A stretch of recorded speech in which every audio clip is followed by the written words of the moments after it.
A respeito da dificuldade de dizer não, muitas vezes a gente sente esse empecilho na vida por várias questões. Às vezes, normalmente são coisas lá de trás que não foram bem processadas e a gente sente dificuldade na forma como o outro vai nos ver, a imagem que a gente vai passar. Se por acaso, ao você falar não, você vai estar demonstrando de repente alguma fragilidade sua, alguma incapacidade que você tem ao realizar alguma determinada atividade ou um comportamento, e as pessoas sentem dificuldade de dizer não. Bom, a grande verdade é que a nossa sociedade, principalmente o Brasil, são pessoas muito calorosas, E às vezes o não é entendido de uma forma muito negativa. Você falar não para uma pessoa, muitas vezes você tem que fazer uma explicação assim horrenda. Como por exemplo, suponhamos que eu estou em casa e eu recebo uma mensagem de uma amiga minha no qual ela me convida para ir para a festa dela de aniversário. Só que eu não tô afim de ir para a festa. Então o que eu falo? Eu invento uma desculpa. Olha, eu não posso ir por causa que eu vou ter um compromisso, ou de repente eu já tinha alguma coisa marcado, ou isso, quando na verdade não.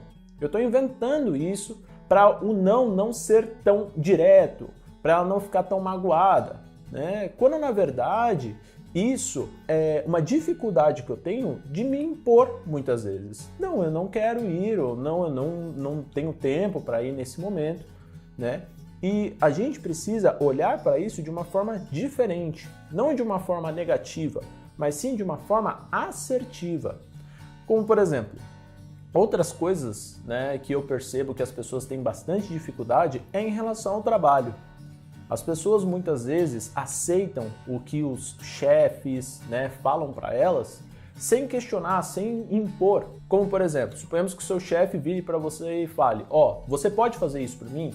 Muitas vezes, não é uma coisa generalizada, tá, pessoal? Não generalize isso. Mas muitas vezes você tem que olhar para a sua saúde mental e psicológica também e perceber, poxa, eu já trabalhei mais no meu horário semana passada, semana retrasada, quase todos os dias. O que eu estou me proporcionando ao falar isso, ao falar um não? Eu estou trabalhando o meu limite, E às vezes as pessoas elas sentem dificuldade de falar não justamente pela forma com que o outro vai ver. Parece que eu falando não para o meu chefe, muitas vezes ele vai me ver como um mau funcionário, Quando na verdade muitas vezes não. Às vezes é importante você falar como uma forma de você preservar a sua própria saúde, porque senão você pode adoecer. E é isso que eu percebo.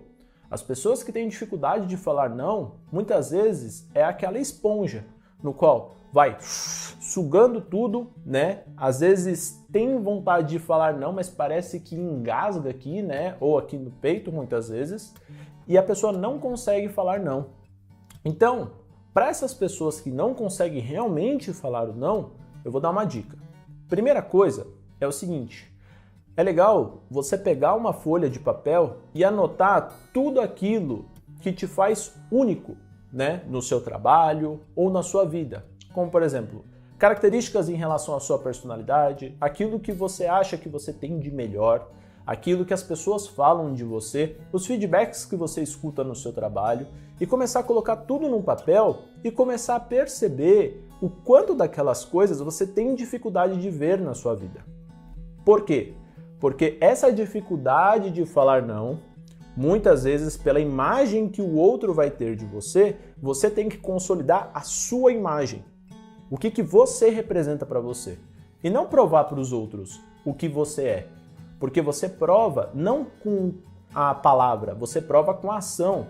Então, por exemplo, um chefe que muitas vezes está percebendo que toda vez que ele fala com você, você sempre acata as ordens dele e tudo mais, o que ele vai fazer? Ele não vai falar com os outros funcionários, ele vai falar com você, porque você acata as ordens dele. Então, a partir do momento em que você adota medidas assertivas de policiar isso, ele percebe que ele pode proporcionar também essa pergunta para você, mas ele pode proporcionar para outras pessoas também, porque você não acata com tudo com que ele fala. Então, prove a si mesmo quem você é de verdade, através das suas características, da sua personalidade e do que as pessoas falam de melhor para você. E se por acaso você quer ampliar o seu autoconhecimento, aí eu aconselho você a procurar uma ajuda profissional de um psicólogo para auxiliar nessa autoanálise que você pode fazer e expandir a sua visão que você tem de como você é de verdade.